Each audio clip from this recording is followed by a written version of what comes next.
what can we use AI to quote, automate in our business? And the way we think about that is we want to take all those repetitive, transactional things, as much as we can off people's plate, so we can unlock valuable people to do really creative, things that only they can do. Put that coffee down. Creators are leaders. Be careful what kind of leaders you're producing here. Helen, we're both in sales. Let me tell you why I suck as a salesman. They realized that to be in power, you didn't need guns or money or even numbers. You just needed the will to do what the other guy wouldn't. I'm not leaving. The show goes on.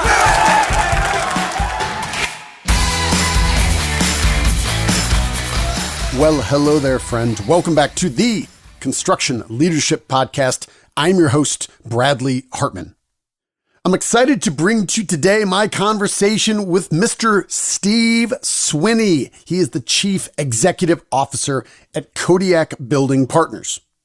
Kodiak, under the guidance of Steve and his leadership team, have grown from $20 million 12 years ago to $3 billion today. So some fantastic growth over the last 12 years. And in this conversation, Steve and I talk about his upbringing, his background at some name brand giant firms like Arthur Andersen, Target, and Western Union. And we talk about his time at Clark Retail Enterprises and some of the insights he learned from that, carried into ProBuild during the dynamic years of 2007 to 2011, before shortly thereafter launching Kodiak Building Partners. And given that Steve and I are both from Chicago, I give him, toward the tail end of the conversation, a very unique challenge to diagnose and understand the epic failure that has become the Chicago Bears over the last, since 1985.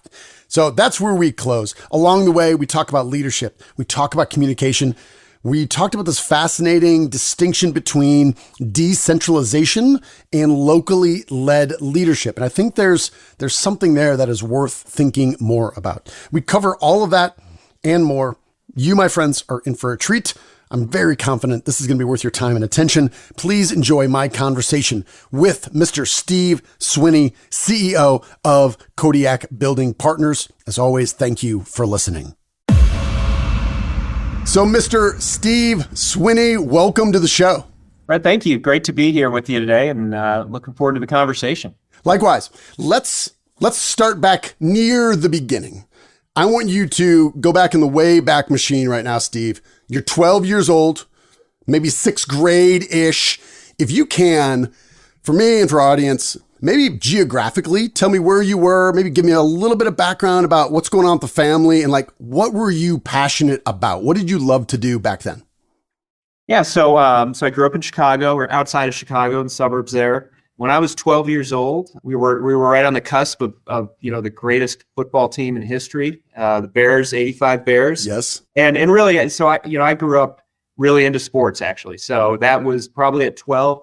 I was mostly thinking about football and basketball and baseball, depending on what season it was, and just playing sports, watching sports, and growing up in a great part of the country. Cool. Well, Steve, I'm curious, as you think back to your childhood, was there anyone who kind of served in a new business venture or entrepreneurial role that gave you kind of a role model, or was what we're going to talk about later, was this just something that developed organically over your lifetime? Yeah, not when I was that young. I did, when I got into college, I did start to have a couple of really great mentors, some that were folks that I kind of was walking through life with in one form or another, but others that I just picked up on, heard someone speak and really kind of gravitated to and started reading their stuff, things like that. But it really wasn't until a little later. I mean, if you would have asked me, when I was a kid, if I was going to, do something entrepreneurial, I would have had no clue about that. I don't think I had any clue what I wanted to do. But really, as I got into college and then got into, my career as a young adult, I think I started to develop some of those relationships that ultimately did really influence a lot of my path over the years. Who comes to mind when you said, I heard somebody speak, or I kind of dove in and started reading more?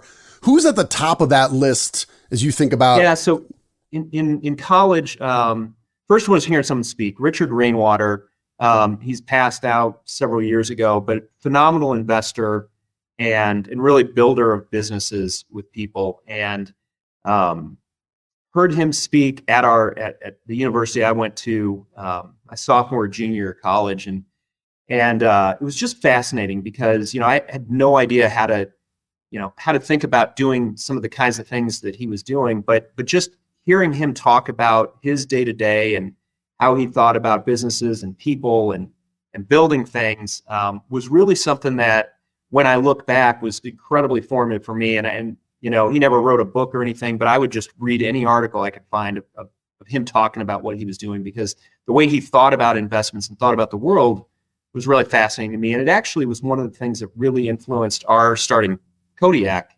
And specifically, one of the big takeaways I had from hearing him speak was, I look for these big, disruptive, transformational events in an industry. And then I like to bet big, and I like to back really great people. And that's really what I've done, as an investor. That was kind of part of his message. And when I fast forward like 20 years to 2011, and we'd obviously, gone through the Great Recession and the massive impact that had in our specific space and industry, that was really kind of one of those voices that said, this is a really unique time in where we're at in our industry. And this is an opportunity to really bet big on and really, really dive into with both feet and see what we can build together as a team. Well, I've heard of the name Richard Rainwater, so I'll have to do a little more research. But I think what you described too is, and we were talking before we flipped it on, Charlie Munger, Warren Buffett's right-hand man at Berkshire Hathaway, recently passed. He always talked about kind of this 3-part framework. I think the third part really echoes that, is like number 1, which is know what not to do. Don't do the stupid things that will make winning harder. The second thing is try to think in a multidisciplinary way, think of different domains, adjacent industries. And the third part is, he was a big fan of quote unquote, sit on your ass investing, which is accumulate returns. And when the time comes, you really go after it big. And that is certainly something I want to ask you about as you kind of think back to when you guys started Kodiak. But before we get there, I was really interested in asking about your experience at Clark Retail Enterprises from a really high level, right? They were doing roll-ups, a lot of growth in a short amount of time. Can you give us a little context on maybe the big insight or two and what you learned from your time there? Sure. So for your listeners, Clark was a gas station convenience store chain in the Midwest. I joined them. I'd previously been at a large public company. I worked at Target Corporation, kind of right out of graduate school in Minnesota, and then had moved back to Chicago for the Clark role. And Clark had been part of this integrated refining and marketing company in the oil and gas industry. They spun off their convenience stores and gas stations to a private equity group, and the management team was really tasked with, as you said, consolidating that industry. It was much like our building products distribution space, incredibly fragmented, mostly mom and pop shops and smaller entrepreneurial ventures that owned these gas station convenience stores around the Midwest. And as you said, we bought probably more than 1,000 of them over a several year span. Wow. And it was really my first experience in kind of that private equity world. It was my first experience really in a managerial role, my first experience in mergers and acquisitions. And yeah, it was a really, really fascinating time for me. I had a couple of people that I worked for there. The CEO there was Brandon Barnholt, and someone I'm still in pretty close contact with, and we're involved in a couple of things together. And then my direct boss there, the CFO, I learned a ton from those guys and from the private equity firm that we were working with, Apollo, during that. But really learned how to do M&A. Learned about really working hard. That was the first time I really had to just really learn to work, my butt off and try to figure out how to balance that when you're trying to have a family life and everything else. It was one of those experiences that the venture itself didn't really pan out all that well. We actually ended up going into bankruptcy in I guess 2002. However, I do look back on that experience, and I think every job I got since then, and then ultimately, the ability for that to morph into Kodiak really does tie back to experiences I had during those couple of years back in Chicago. Well, when I saw Clark Retail, I'm like, how do I know that name? And then I just put logo. It's iconic. And if you grew up in the Midwest like that, and then even the one, had a little nostalgia for the one that had to be from probably the late 70s or early 80s. I'm like, that's the one I grew up with. So that immediately kind of took me back there. I'll breeze over this, but I think just looking at your resume is just fascinating, where you get Arthur Andersen coming out, obviously accounting experts, finance. You go to Target, real big company. Clark Retail, we just talked about. Western Union. Every time I watch the Nuggets on TV and I see the Western Union brand, I'm like, these guys started in 1851, have found a way to be relevant. But then that brings you to ProBuild. Just so you joined ProBuild in 2007. So take me back to like your first weeks there. Had the cracks in the economy, had any of that started, or was it still like, welcome to the team, Steve, because we're going 100 miles an hour to infinity? Yeah, well, it was kind of a little bit of both. Okay. So in 2007, I was at Western Union. I wasn't really looking for a job, but a buddy of mine heard about ProBuild and that, moving to Denver. They'd selected Denver as the headquarters, and needed to kind of build a corporate team there. And really, the buddy of mine that mentioned it to me said, "Hey, what? Heard about this company? They're moving to town, and what they're doing sounds a lot like what you did in Chicago at Clark." And so I talked to them. I remember I went in and they were still building out the office there, and I interviewed with Paul Hilbert. And as you know, Paul, that's developed this now 15 plus year really close friendship. And talk about mentors. There's an incredible mentor in my life, in my career, in Paul. But I remember, interviewing with Paul, and they're talking about all the consolidation opportunities and all the things they're trying to do to really think about the industry differently and transform that. They're backed by private investment as well. And in 2007, we'd seen housing starts begin to come down. But I remember asking Paul about that. And in April of 2007, I remember this vividly. He said, well, right now we're in a little bit of what I would call a mild cyclical dip. And I do remember about 2 years later walking into his office one day and just kind of saying, Paul, mild cyclical dip looks an awful lot like, 50-year just, nightmare right. of decline and struggle. But anyway, so I stepped into ProBuild there. I was the third employee in the finance and accounting team. So they'd hired their CFO 3 weeks earlier. Jeff Smith, who is now our CFO at Kodiak, had started as the controller 3 days before me. And then I came in to do finance. And, we were doing all these acquisitions and building our teams and building kind of, okay, how are we going to do things? It was just a fascinating time because, as you said, we were running at 1,000 miles a minute doing all these things.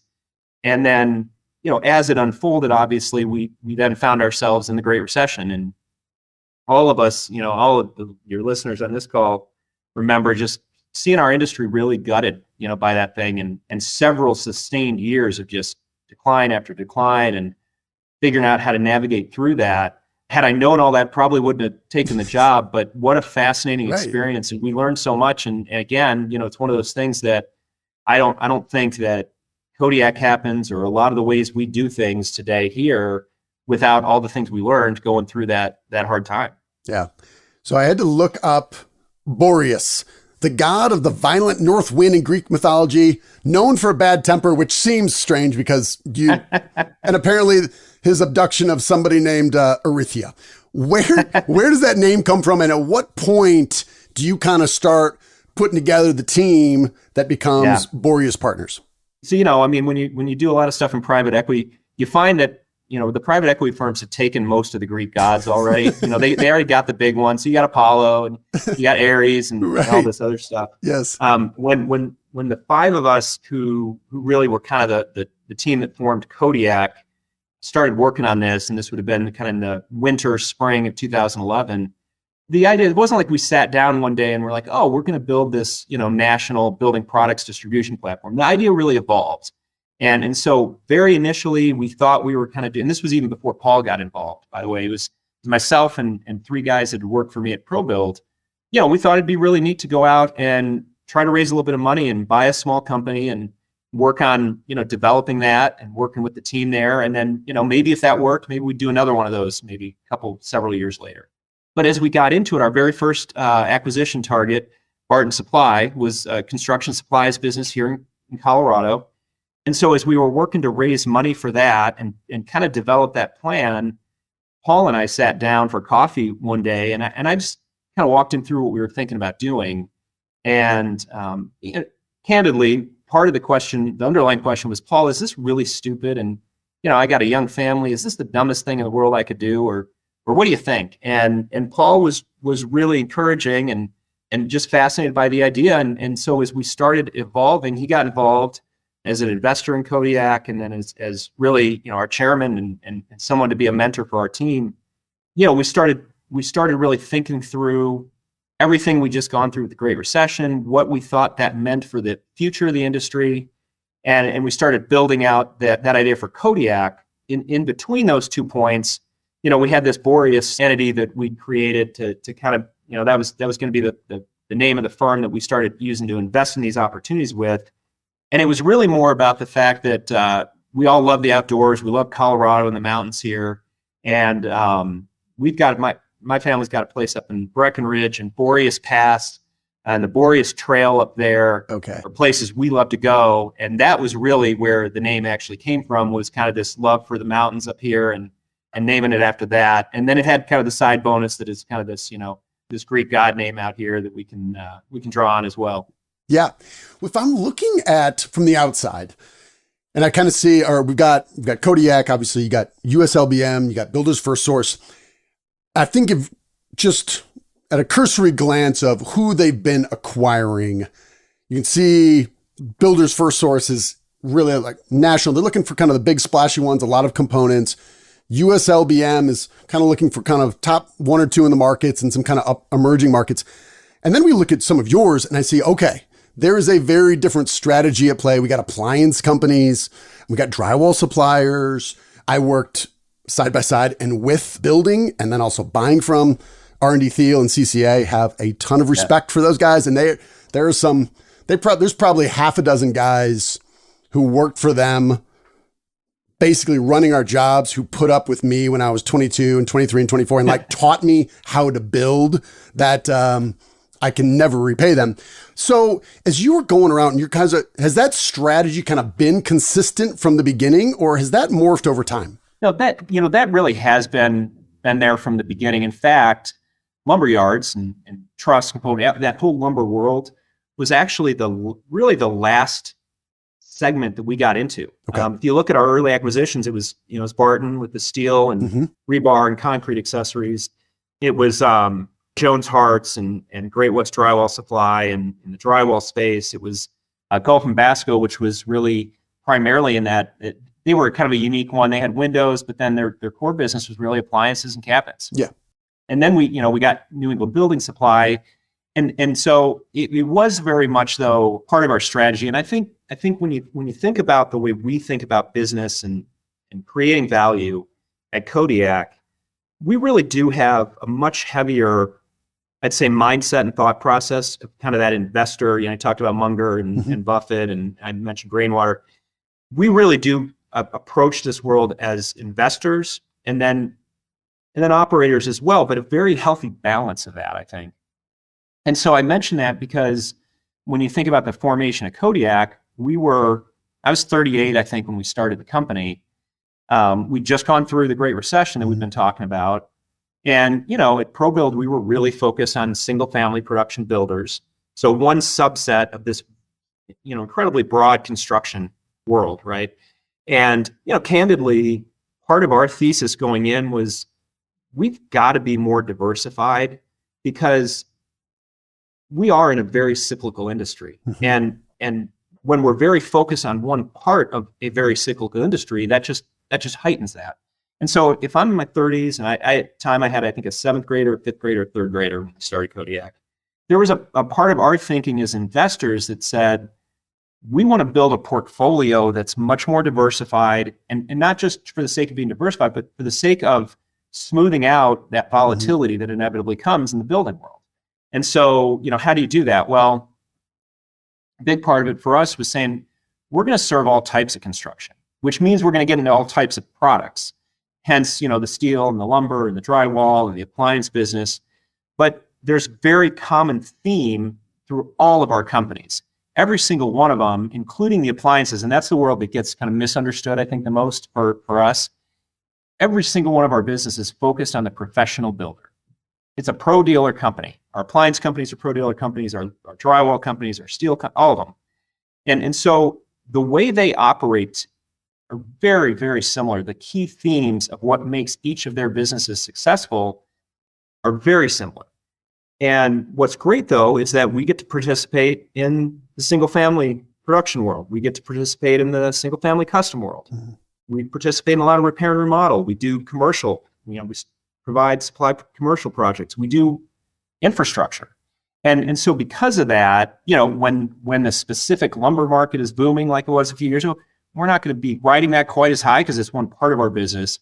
But when those things aren't there, we get a really nice offset and a balance from these different businesses. We also really elongate the benefit of these cycles. So if you think about the appliance business, for example, it's at the very, very end of the home building process.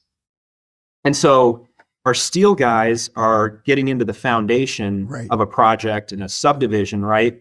Way at the beginning. And then you have our lumber guys that can come in, a couple months later, and they're providing loose lumber. They're doing the trusses, doors, windows, trim, all those things. And then you go from there, and the drywall guys, right, are starting to get into the house. And then at the very end, literally days before that house is going to close and they're going to turn the keys over to the consumer, that's when the appliances come in and get installed. And so the logistics throughout that supply chain are the same for all of our companies. They're just at different parts.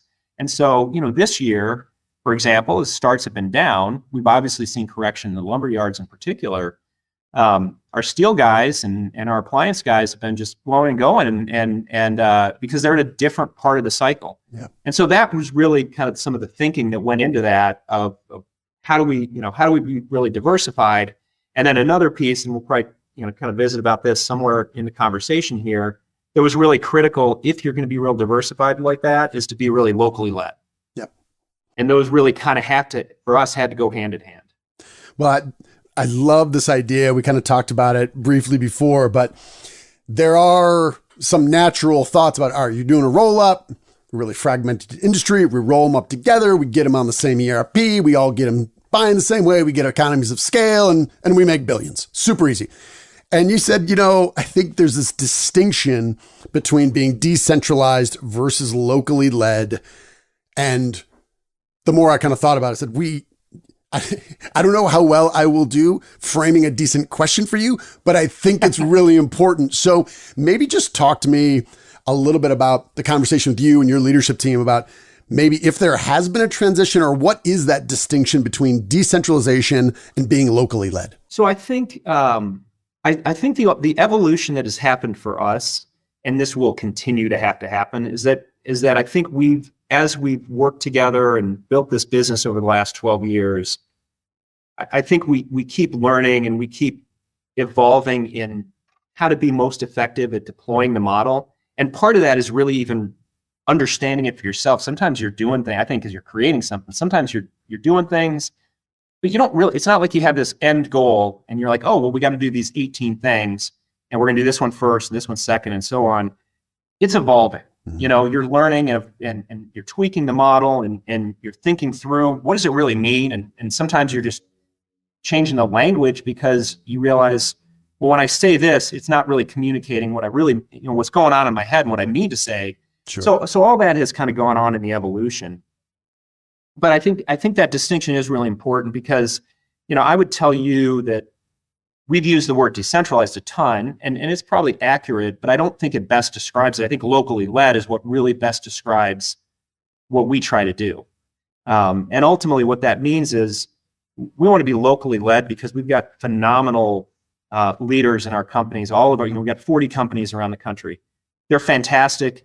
They are experts in their product category, which is sometimes different, as we've just been talking about, from one to the other. They know their local market so well. Their teams have deep relationships with the builder and the contractor community where they're serving. And so we believe that they are best equipped to make those day-to-day decisions to really drive the business forward. They're best equipped to build relationships with their customers. They're best equipped to care for their employees. However, there is a reality that because we've got 6,500 employees around the country now, there's a lot of cool things that we can do for our employees and for our customers that we can do better because we have the benefit of scale. Mm-hmm. And so what we constantly wrestle with is how do you capture the benefit of scale without losing the benefit of locally led? And that's the art and the sweet spot for us to try to hit in. And I really, I think about our corporate team here in the building where I sit, and they're all about supporting these field leaders, but they're also about doing their trade at a super high level of success and excellence. And so, we get this phenomenal team of accountants and an incredible team of finance people and IT people and marketers and safety experts that if we were one, small yard, we could never afford to get that kind of talent. Sure. But then how do we get that kind of talent, pull them together and get them to work really well with the operators and get that to really gel? Mm-hmm. We've got one system, ERP system that we use in most of our companies. We have a few that, for whatever reason, we've made the decision that's not the right fit, but most of the time they're on one system. And that means we can have an incredibly talented IT organization to support the continued optimization of that ERP system. We've obviously, benefit plans. We can get a much better deal in the benefit market for our employees and for healthcare that they need for their families by pulling that all together. When you start dealing with the debt markets and equity markets, whether it's public or private, you've got to have a really incredibly sound accounting and finance back end to really communicate data, to manage risk, all those things. We can do that because of the size. And so we let those experts really tackle those areas. We let our operators really drive the local business. And then we work at collaborating together to figure out how we learn from each other and how we leverage each other's skills to make this whole thing better, with the end goal being how do you create value every day? Mm-hmm. Is there something you've learned about maybe what not to do? You said, all right, if I went back, as we think about this distinction between decentralization and being locally led, so I think a lot of our listeners in small and large ways, public or private companies, we have this where we have different locations and different teams that we're all trying to work together, pull in the same direction, but there's also local market, product, customer dynamics that aren't the same. Does something come, maybe a story or an example, top of your mind where you say, here's something we learned. We learned when we tried this, don't do this. Does anything kind of pop to your mind that you think, the audience might benefit from hearing? There's a lot of things, but let me try to pick just maybe one or two things. I think just from a macro level, one of the things that I'm still learning, and I'm learning that you have to communicate, and you can't do it too much. And so, what does that mean? Well, I think when we go, there's a certain kind of phase of Kodiak's life where we were running really fast, we were growing a lot, and we were building up more of this headquarters team to support the field, and we knew how we wanted to do that. We didn't want to, run the world from here in Denver by any stretch, and we knew that, and we just assumed that everyone else understood that. And so we didn't really talk about it. And it's really easy when you don't communicate for everyone to, everyone puts on their hat of how they're interpreting that. And well, if I'm seeing them do that, then obviously XYZ is why they're doing that and what they're trying to accomplish. And I think we didn't communicate well for a while. And then we had to play a lot of catch up. We had to undo a lot of those things. So I think the what not to do is don't shut up and just assume that everyone's going to know exactly what you're trying to accomplish here and why you're trying to do things. I think on a technology is obviously something we all are thinking about all the time, and how do we deploy it? And how do we use that? For our industry, one of the things that we learned not to do a long time ago was not kind of over-engineer the whole technology thing. Okay. we try to use technology to absolutely transform our business. We're looking at things, doing things with AI to try to streamline the way we do things. But, we did learn really actually during our time at ProBuild that, you got to be really balanced about that technology because can you transform the way you do things? Yes. But at what cost and at what, return do you get on that? Because again, going back to that investor mindset, I don't want to just build some really cool IT system. I want to use technology to create value for our employees and for our customers and for our investors.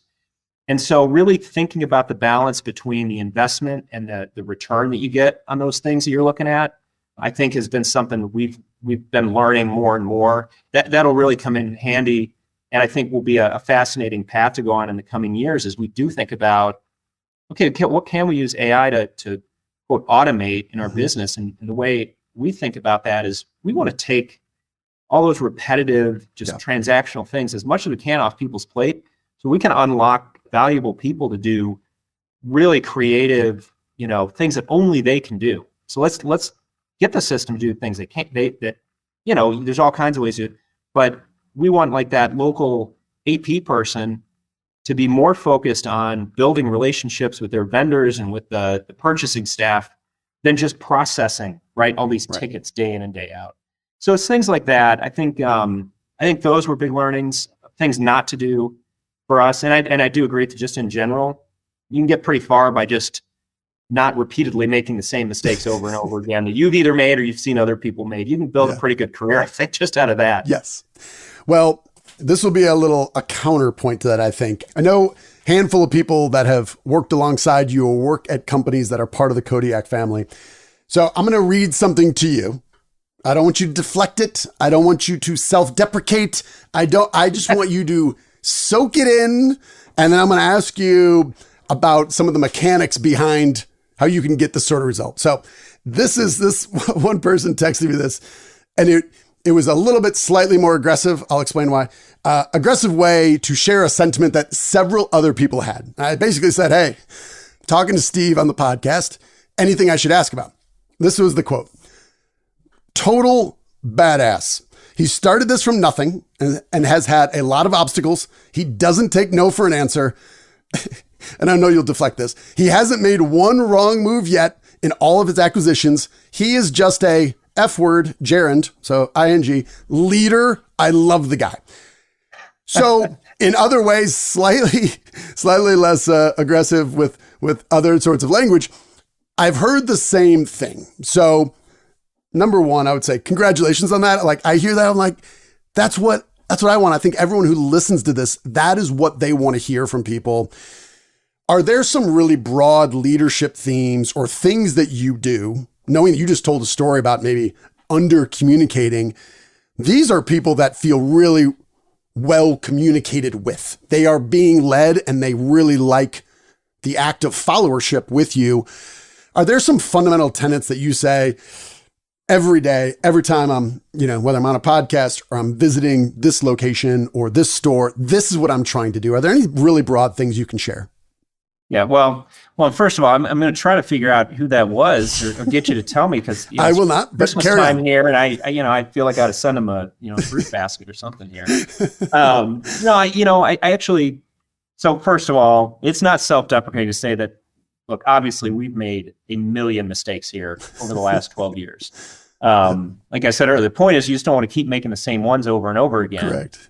And you hopefully get the big things right, because those will drive a ton. But there is a big thing. I mean, this has been an amazing journey for us. We've gone from 20 million in sales to over 3 billion in 12 years. And you and I were talking about this offline before we started, but the best part about it is it's not like, we created this really cool thing and it's created value and all that, but man, I'm looking so forward to when I don't have to do this anymore. I mean, we have a ton of fun here. I love what I do, and I love the people I do it with. And I think that's really important. That's part of what drives success, is being engaged in what you're doing. I think because we've had that success, though, I will tell you that the thing that is most important to me over the last few years in particular, and it just continues to become kind of a big overarching thing that's critical for me, is humility. it would be really easy to like look at our financials each month and listen to, neat quotes like you just read and start to go, oh, well, I guess maybe we are pretty awesome, and I do think as an organization we are, but, I think humility is really important. You've got to realize when I look back, we talked about mentors. There's no way without Paul's influence and mentorship and participation in this. Paul's still really involved in our board and our chairman of our board. That's a critical piece of this. Folks that, along the way that have been mentors to me throughout my life. There's no way I get an opportunity to do this without those relationships. The team we have here is incredible. I mean, it's unbelievable to see the talent in our organization across this team here at corporate, our operators. I mean, we had all of our operators in for planning meetings this last week and a half. I mean, I am by far the worst operator in the room every time I step in with those guys. And so I think you got to be humble to recognize that none of this happens without a great team. Mm-hmm. None of this happens without really terrific influences. None of this happens, frankly, without some luck and being in the right place at the right time. And that's luck or providence or whatever. But none of these things happen without all of that. And so to me, staying humble as you get to experience some real blessings and success in what we're doing as a business is one of those big overarching themes that I think about. And then the other one is that as an organization, we're really driven. And driven oftentimes gets coupled with being, a real jerk, honestly. Yeah, can. And I don't think it should be. I think, I feel like we are in a position here to have a lot of impact, a lot of really positive impact, all the way to, you think about what our industry does, we literally are a part of building communities across the country. That's a really cool thing. And we ought to be really driven about doing that extremely well every day.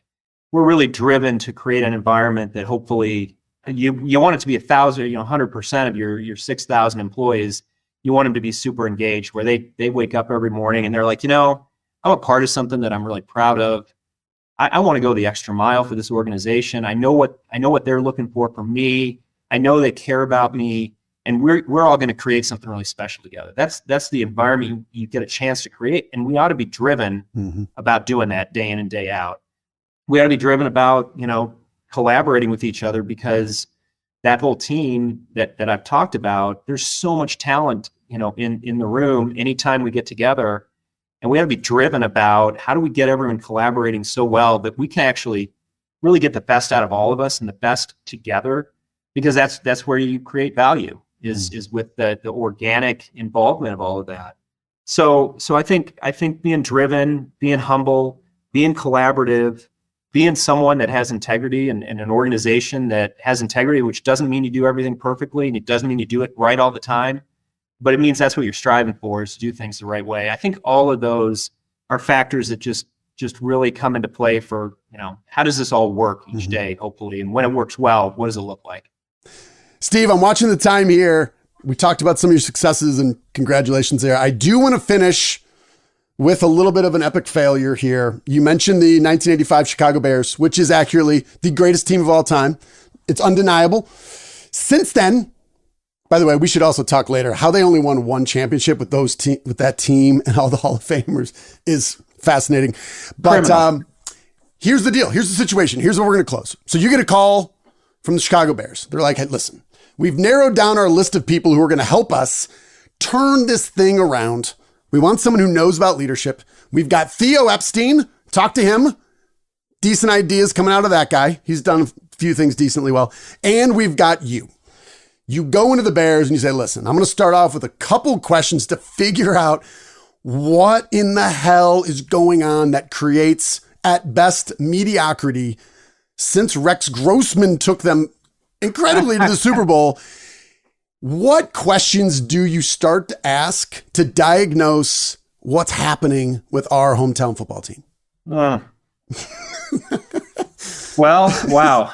I never thought I'd get asked that question on a podcast. I'm guessing they'll never ask me. That's okay. I think first you ask about the culture.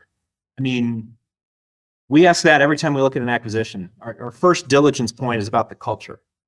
How do you guys do things here? What are you about? So I would start there, because I think culture, good, successful culture, drives engagement, drives great results that drive value creation. And in this case, value creation, you and I would like value creation for us to be back in the Super Bowl again, right? And win it. But I think it's about culture. Tell me about the culture. Tell me about how you feel about your coworkers. And are you all on the same page? Are you all trying to accomplish the same thing? Do you understand what everyone's role is in this thing? Mm-hmm.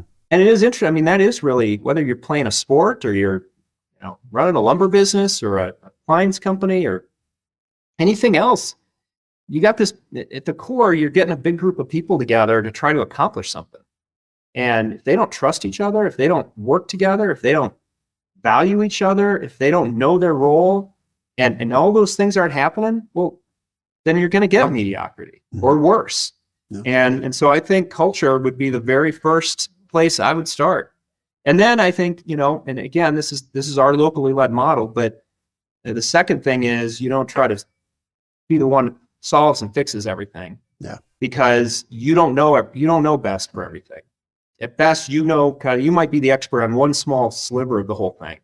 And really, how are you going to get all the right people in place in the right minds, comfortable with talking, comfortable with collaborating with each other to really find all this? Well, it's because, we got this issue on the line and we got this issue in the defense and these guys don't trust these guys. So they're not doing their job well. I mean, I think that's what leadership ultimately is all about, is getting a team together and getting the most out of that.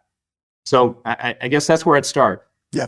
Well, you shared something with just those answers. What I found is some of the best leaders that I've talked to and people that love being led by them, they'll often say there's no silver bullet, but it's just what you said. Tell me about how you feel about your employees. What are you all about? And it's not this MBA level question. It's just, and then you hear the answers. And if they're all over the place and people will just often betray their true feelings, and on a long enough timeline, they can't sugarcoat that. So those questions about what are you all about? Tell me about how you feel, your role here. Some of those often get the strongest answers that really tell you, okay, where are we operating from? But, well, hey, you've been very gracious with your time, Steve. I appreciate you making time for it, and congratulations on all your success. And I will say, at a certain point, I've seen going to lots of associations and conferences and things like that. Sometimes at a certain scale, they're like, guys just get too big and they don't come to those things. You're around, you're very active, you continue, and I think in a lot of ways give back and share what you've learned. So I just want to say you make those conferences and these things better. And I saw you briefly in Connecticut last week for the NRLA deal. So thank you. I think because you add a lot to those things. Well, thank you very much. And we love those. And, this is we didn't talk about, but one of the things that was so neat for us was we just wanted to be a part of this industry after ProBuild, because you mentioned different industries I've been in. I've never been in anything like this. The people that we get to work with, and that's the employees that we have in our industry, that's the customers, it's the vendors. I've never been in such a unique kind of broad industry culture of just great people. And so I do think, those of us who, had the privilege of leading in these bigger companies, all those events, I mean, it's important. We've got, that's part of our community too that we're supposed to give back to. It's not just the charities you do and everything else. We've got responsibility to each other in this industry. And I think those are awesome opportunities to get together with great people and to hopefully keep investing in this industry as we all continue to grow and keep doing our thing every day. Cool. I think that's a great place to end. Thank you. Thank you, Brad. Great talking to you. Likewise.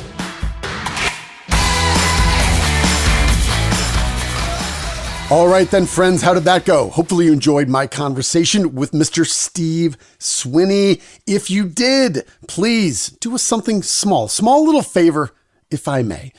Leave us a review, rate us on whatever podcast platform you are listening to. Our goal with Steve's conversation here and everyone else is to spread this more broadly. Why? We want to get more perspectives. We want to bring our construction community closer together. And I think what Steve talked about the diversification in their business at Kodiak, light commercial, remodeling, residential, big national builders. They are covering all of that. Our goal is to bring us all closer together throughout the supply chain with the different types of construction that are happening, building America, so we can all collaborate more effectively, do it safer, and make more money building America. And you can help by leaving us a review there. That means more to us than you know. All right then, friends, that's all I've got. Thank you for listening. We're going to close out with our leadership mantra. You, my friend, are owed nothing. Deliver value first. Make it a great week.